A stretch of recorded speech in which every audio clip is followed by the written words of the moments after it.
So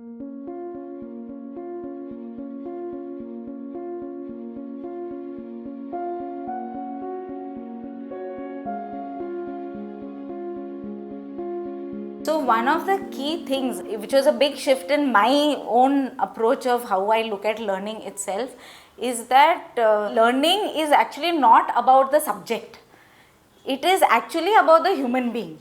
How do you give people a new vision of themselves so that it builds self-esteem in them? How do you give them a new vision of their life, of their careers itself?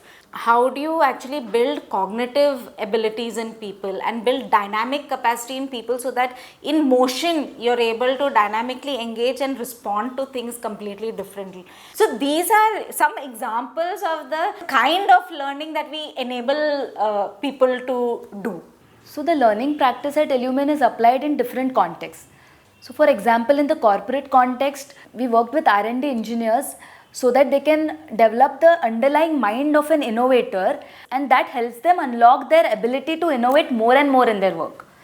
Then we have also worked in the government context. There we have worked with the citizen-facing government staff of Indian Railways, and there were about 1 lakh staff which we worked with, where we were trying to enable them to invoke that seva bhav within them and actually develop a citizen-centric thinking. So this can help them serve their citizens better.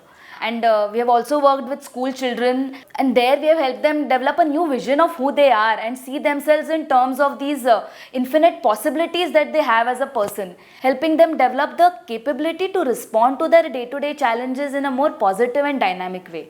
So these are the different kinds of learning that we do across context as part of this practice. The way we design learning itself, it can't be about teaching or telling.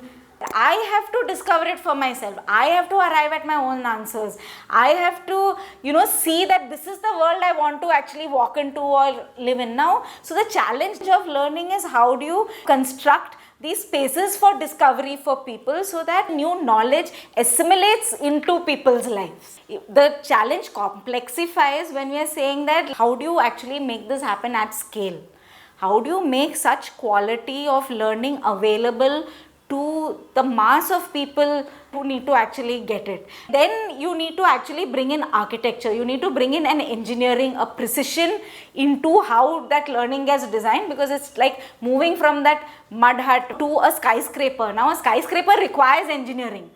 So from what I have observed in terms of the kind of people who work in the learning team, they have to be people who are essentially very thoughtful and who reflect on the practice, who think about how to improve and consciously make things better. They are people who are in a design mode, who love to build products end to end and take them from idea to making it work on the ground.